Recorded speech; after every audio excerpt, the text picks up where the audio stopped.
E Deus criou o mundo. Criou o céu, a terra, as estrelas e o mar. E Deus fez o homem e deu a ele a fé, a esperança para se reencontrar nos momentos mais difíceis.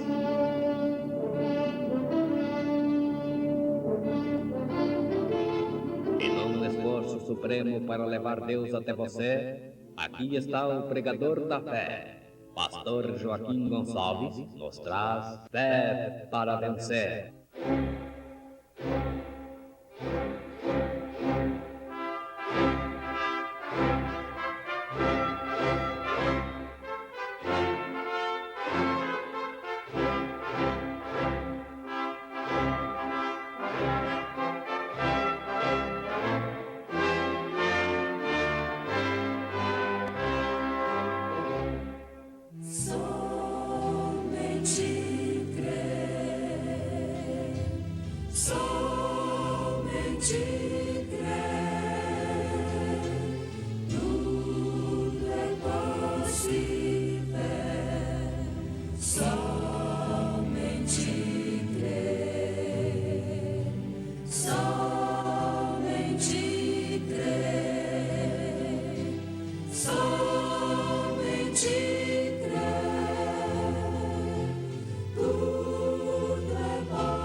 Então Jesus tinha só 12.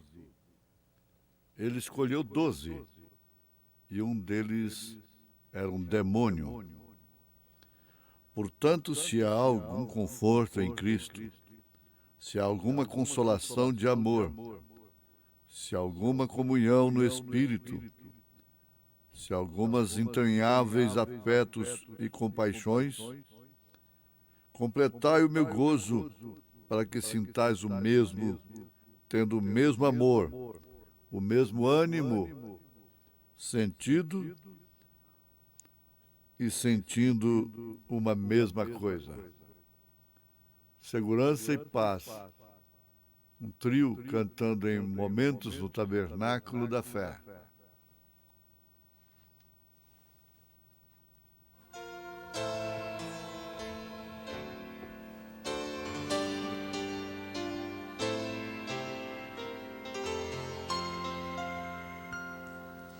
Neste mundo de tanta tristeza,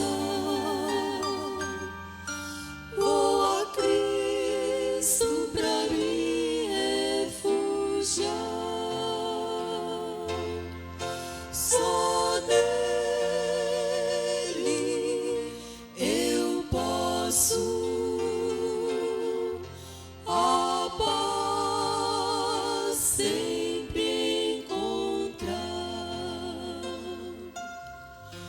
Oh, quanto eu confio em meu Mestre, confio em suas promessas.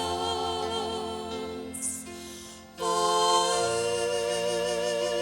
Ele eu oro e logo auxílio me dá.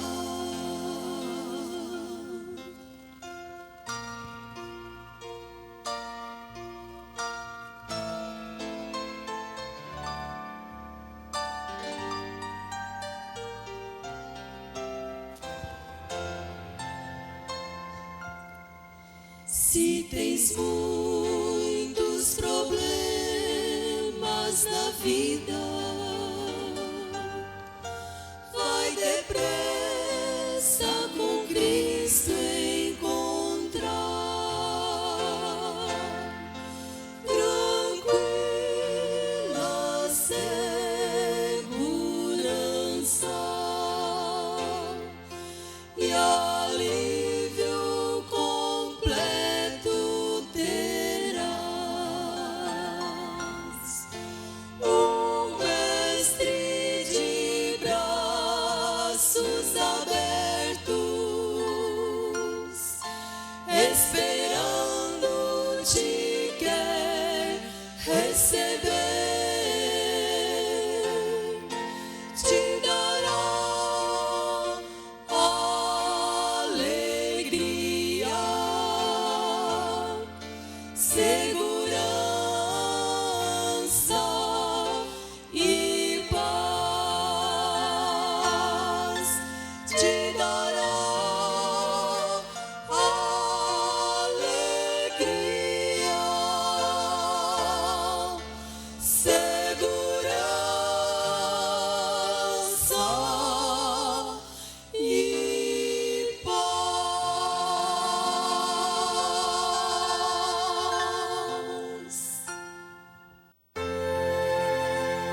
Antes, a certas alturas do ministério de Jesus,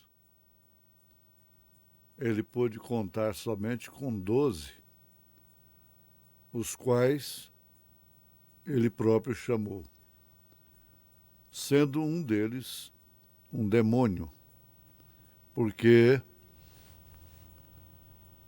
que ele não se afastou com toda a multidão e os 70 discípulos, é porque ele ainda não havia cumprido o seu ministério. Tem pessoas que, enquanto elas não cumprem a missão, elas não saem.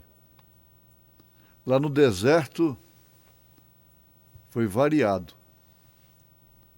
Muitos dos que inspiraram a murmuração, a morte, não pereceram de uma só vez, o que seria um grande benefício para Israel. Mas foi por escala. Você, ao longo do tempo, constata isso no ministério. Ainda não é chegada a minha hora, cada um diz assim. Mas Jesus sabia muito bem quem o havia de trair. Ele conhecia a todos. E o importante de tudo isto é porque Jesus fez uma declaração no entendimento do homem da lei, uma declaração irresponsável, estúpida e que, segundo a lei de Moisés, ele deveria ser morto, apedrejado por causa de tal declaração. Então, eles devem ter ficado muito satisfeitos, os sacerdotes, quando souberam essa grande notícia para eles. Abandonaram o homem. Abandonaram o homem por própria culpa dele. Ele fez uma burrada. Então agora ele não vai nos incomodar mais. Ficou apenas com 12. Ora, não sabendo eles que Jesus podia ficar sozinho. Que assim como aqueles que têm que cumprir a missão para o mal sobrevivem até que também os de Deus sobrevivem até que se cumpra tudo. A declaração foi esta, em São João capítulo 6. Quem não comer da minha carne, quem não beber do meu sangue, não tem parte comigo. Ele nunca explicou aquilo. Depois Paulo explicou.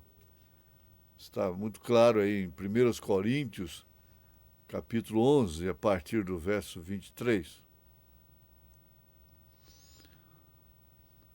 Mas por que tanta dificuldade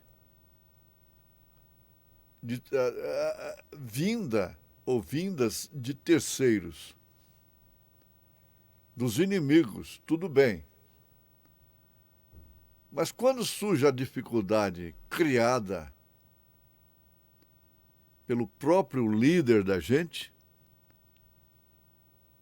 aí é que é o problema.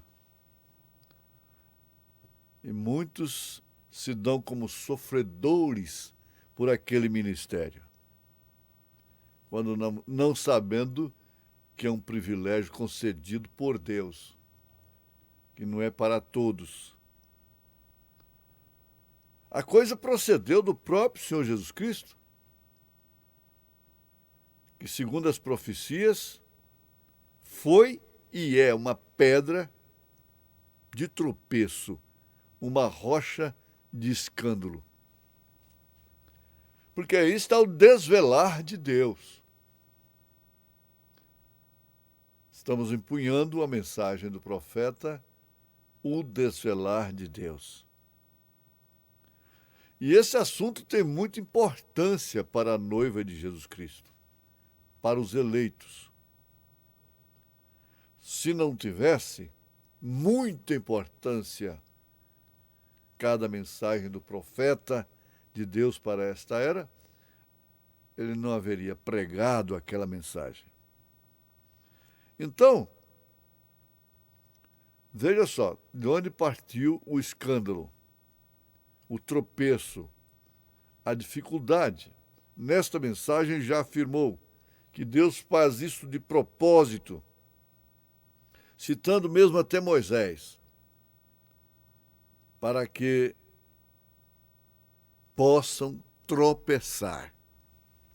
Deus faz isto propositalmente. É uma maneira dele selecionar os seus.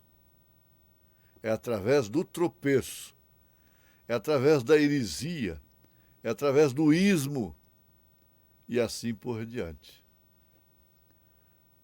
Não se engane, a maneira de Deus selecionar é através da controvérsia, é através do tropeço. Guarde isso, porque você pode precisar disto amanhã. O tropeço, ou seja, o escândalo, é espada.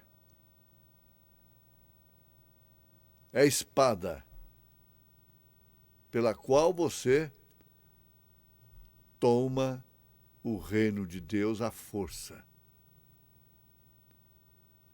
Você passa a viajar na contramão de toda a razão, de toda a lógica,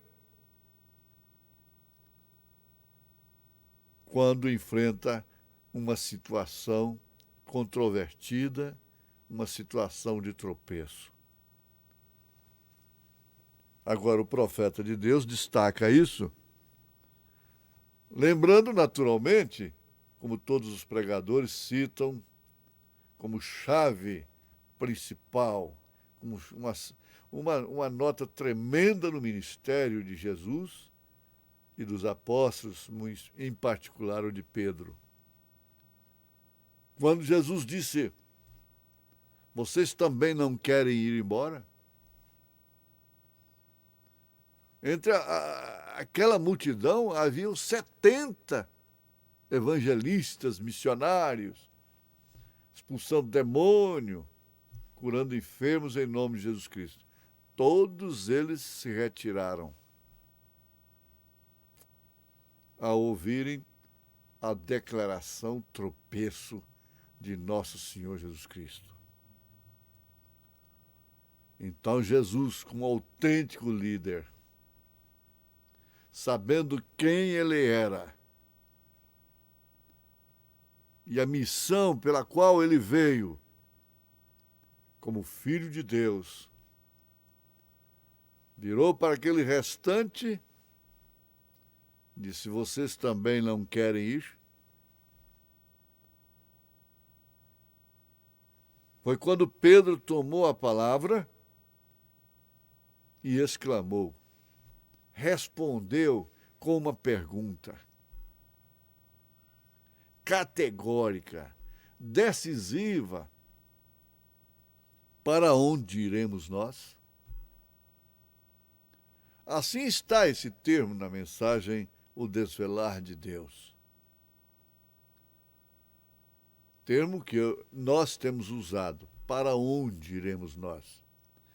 Temos escrito: para quem iremos nós? Que termina sendo a mesma coisa. Com toda a dificuldade, mestre, veja só como Jesus havia sido desvelado como Deus a São Pedro. Isso é tremendo, isso é maravilhoso. Tome isso para você.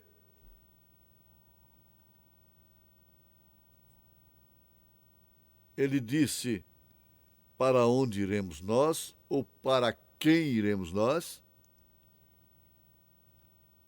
De uma forma satisfeita, convicta.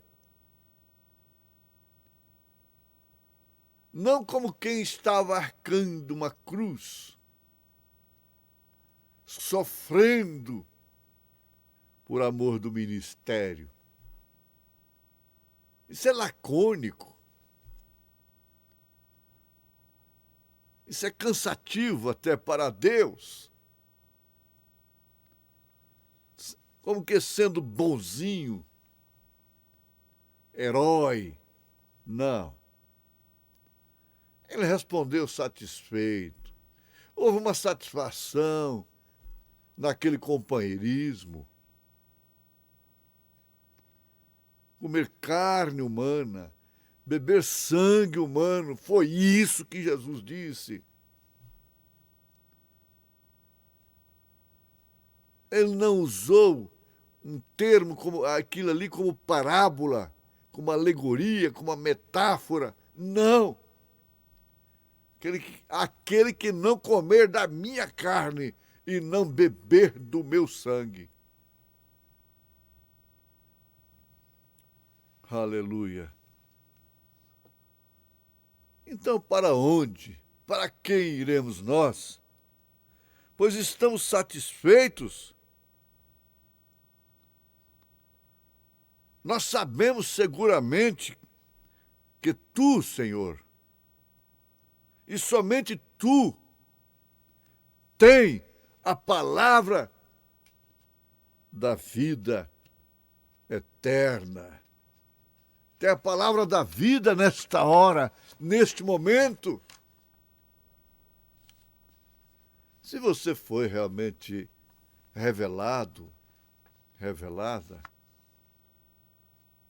você não pensa, não passa uma noite pensando, nem uma hora pensando, nem um minuto pensando, nem um segundo pensando, para tomar uma posição diante de um desafio como este. Isso é que é tremendo, isso é que é maravilhoso. Porque é o próprio Deus no crente. Deus não se escandaliza com Deus. São irmãos no sangue, na fé, no amor, no conhecimento, na temperança, na paciência, nas aflições, na piedade, no amor fraternal. Porque, afinal de contas, esses são os elementos que compõem o corpo do Senhor Jesus Cristo.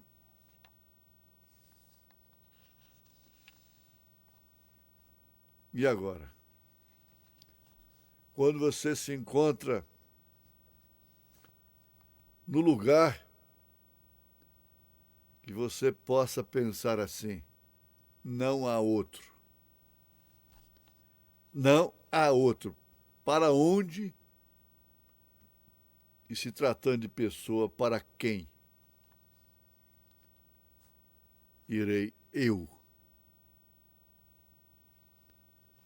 Isto depois de estar posicionado por revelação divina, por predestinação. Você, meu ouvinte, não fique esperando esse evangelho. Jesus salva, Jesus cura, Jesus batiza com o Espírito Santo. Isso não te leva a lugar algum. Os demônios sabem disto mais do que qualquer pregador. Que há um só Deus, os demônios sabem, e que Ele salva, Ele cura, Ele batiza com o Espírito Santo. mas você precisa saber pelo próprio Espírito Santo o que significa salvar nesta hora. O que significa curar nesse instante. O que significa batizar com o Espírito Santo. É completamente diferente dessa estrada de ferro, desses trilhos obsoletos, por onde já passaram as virtudes reais em cada era, em cada estação. Você tem o entendimento para saber que esse Jesus salva, esse Jesus cura, esse Jesus liberta, etc. Na era de Lutero foi a mensagem de Lutero. Na era de Wesley foi a mensagem de Wesley. Na era pentecostal, no período pentecostal, foram os dons, o Pentecostes. Mas agora não. Agora é a última estação. É a estação do voo, voo eterno,